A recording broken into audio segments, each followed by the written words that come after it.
Terima kasih Anda masih bersama kami. Bagi Anda yang baru saja bergabung, kami hadirkan kembali 3 berita utama hari ini.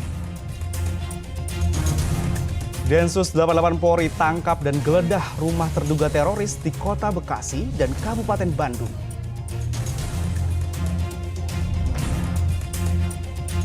Seorang guru mengaji di Cianjur dilaporkan ke polisi karena diduga mencabuli 5 orang anak perempuan di bawah umur.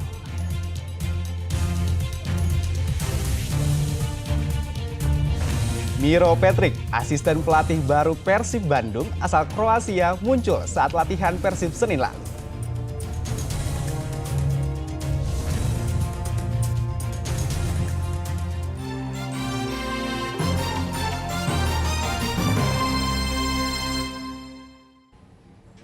Pencurian sepeda motor semakin hari semakin marak di Kabupaten Karawang. Senin dini hari, pencuri sepeda motor di Desa Purwadana, Kecamatan Teluk Jambe Timur, terekam kamera CCTV.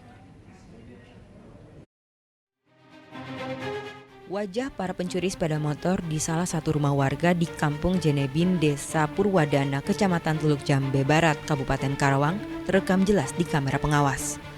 Hanya dalam waktu 3 menit, pencuri berhasil menggasak sepeda motor korban. Sebelumnya, pencuri 3 kali bolak-balik mendekati motor, khawatir diketahui sang pemilik ataupun warga yang lewat. Pencurian sepeda motor ini terjadi pada saat penghuni rumah masih tertidur pukul 4 Senin dini hari. Korban baru sadar motornya raib di gondol pencuri pada pagi hari saat akan memakai sepeda motor. Berangkat kerja ya jam 8 pagi, saya ngeliat motor udah nggak ada. Terus saya bilang ke teteh saya, kak motor mana? Bilang kayak gitu. Nggak ada, bilang kayak gitu. Pakai harus siapa? Nggak tahu. Nah kata aku nih, dia coba lihat CCTV sama teteh kayak gitu. Langsung ngebangunin suaminya, lihat CCTV, udah nggak ada. Kelihatan yang ngambilnya kelihatan. Yang ngambilnya kelihatan, mukanya kelihatan. Yang ngambilnya itu jam 4 kurang 5 menit. Satu orang. Laporan tadi jam berapa ke sana?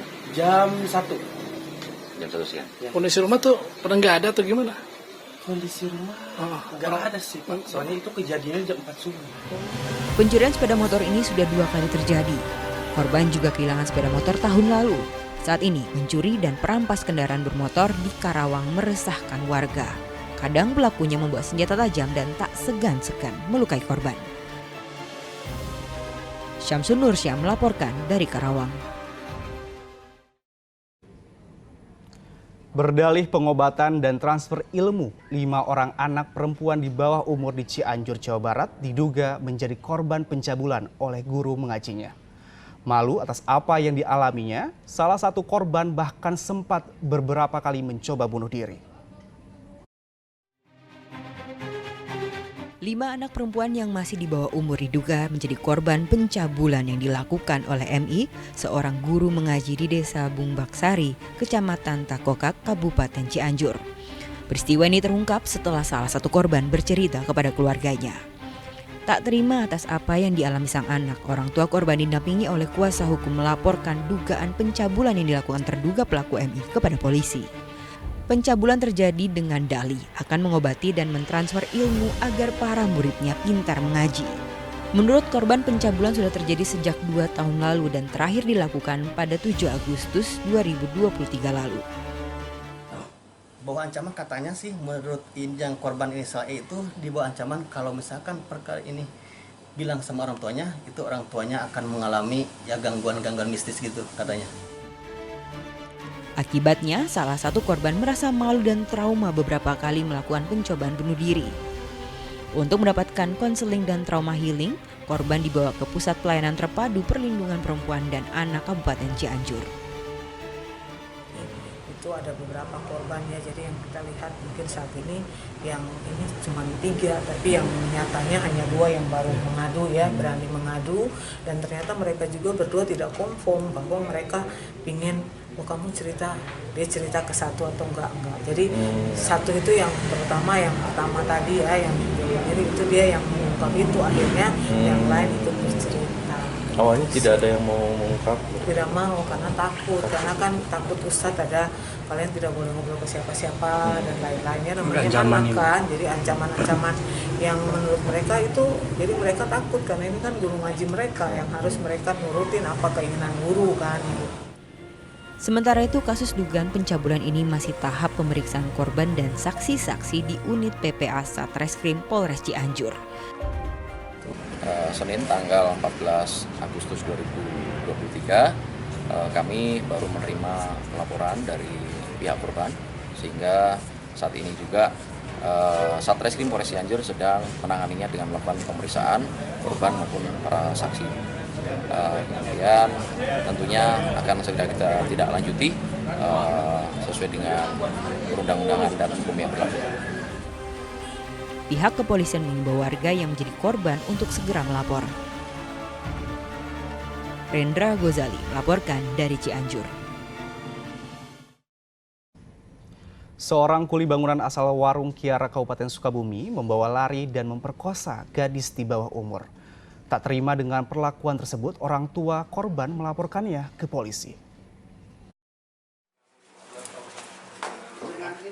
Senin siang, R, pria asal Kecamatan Warung Kiara, Kabupaten Sukabumi ditangkap polisi lantaran dilaporkan telah memperkosa seorang gadis yang baru berusia 15 tahun. Tersangka membawa lari gadis yang masih duduk di bangku SMP itu selama 15 hari. Orang tua korban mengaku anak gadisnya memang sudah 2 bulan berpacaran dengan tersangka. Kasus ini pertama kali terungkap pada 2 Agustus lalu, ketika keluarga korban memperhatikan perubahan perilaku korban setelah kembali ke rumah.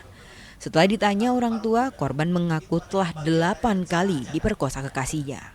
Korban dibawa tersangka ke Jakarta untuk menemani bekerja di sebuah ruko sebagai kuli bangunan. Tersangka membujuk dan merayu korban untuk melakukan hubungan asusila sampai dengan 8 kali. Sampai dengan 8 kali. Kemudian karena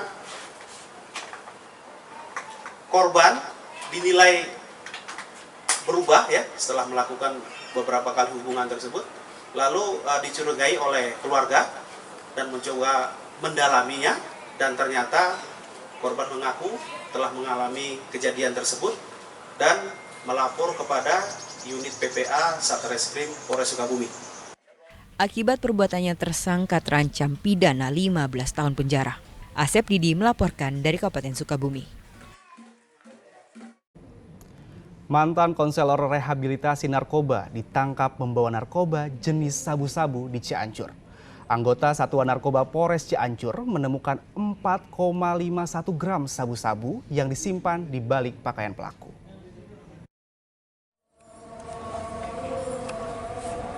Lima tersangka pengedar narkoba ditangkap jajaran Satuan Narkoba Polres Cianjur. Satu tersangka diantaranya adalah seorang wanita parubaya, Yayu Sri Rahayu, yang juga seorang mantan konselor rehabilitasi narkoba. Tersangka ditangkap di rumahnya di Desa Nagrak, Kecamatan Cianjur, Kamis pekan lalu. Dari hasil penggeledahan, petugas ditemukan narkoba jenis sabu-sabu seberat 4,51 gram yang disembunyikan di balik pakaian. Dari kelima tersangka pengedar narkoba dengan 2 kasus berbeda sebanyak 71,1 gram narkoba jenis sabu-sabu dan timbangan elektronik turut serta disita petugas. Mereka mengedarkan barang haram tersebut di Kecamatan Cianjur, Sukaresmi, dan Cidaun. Untuk tempat kejadian perkaranya ada di 2 tempat, yaitu di daerah Cidaun, Kecamatan Cidaun, Kabupaten Cianjur, dan satu lagi di daerah Kecamatan Sukaresmi, Kabupaten Cianjur, dan satu lagi di Kota Cianjur, Kecamatan Cianjur, Kabupaten Cianjur. Untuk mempertanggungjawabkan perbuatannya, para tersangka dijerat pasal 114 ayat 1 dan 2, junto pasal 112 ayat 1 dan 2, Undang-Undang RI nomor 35 tahun 2009 tentang narkotika dengan ancaman hukuman minimal 5 tahun penjara dan maksimal 12 tahun penjara atau seumur hidup. Rendra Gozali melaporkan dari Cianjur. Satuan Reserse Narkoba Polres Sumedang dalam 1 bulan terakhir mengungkap 5 kasus penyalahgunaan narkoba dan menangkap 8 orang tersangka.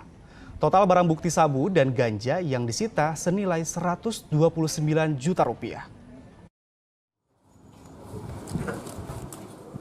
Dari tangan ke-8 orang tersangka tersebut, polisi menyita barang bukti narkotika jenis sabu sebanyak 47,99 gram, ganja 328,49 gram, serta tembakau sintetis sebanyak 163,29 gram.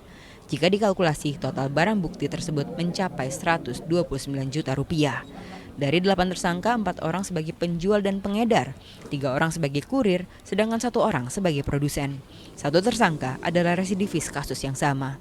Tersangka menjual narkoba melalui media sosial dan bertemu secara langsung dengan pembelian di tempat yang sudah disepakati. Para tersangka mengedarkan narkoba di kawasan pendidikan Jatinangor dengan sasaran mahasiswa, pelajar, dan pemuda. Untuk sasaran penjual, tentunya mereka sasarannya kepada warga-warga karena ini semacam jaringan. Jadi ada penjualnya, salah satunya yaitu memang sasarannya kepada anak-anak muda atau mahasiswa. Kalkulasikan berdasarkan asumsi yang sudah umum, dengan kita mengamankan mengungkap perkara ini, kurang lebih sekitar 1.000 orang jiwa terselamatkan terpengaruh dari akibat penyalahgunaan peredaran narkotika. Akibat perbuatannya, para tersangka dan penjual serta kurir narkoba diancam 5 hingga 20 tahun penjara, sedangkan untuk produsen diancam penjara seumur hidup atau pidana mati. Agun Gunawan melaporkan dari Sumedang.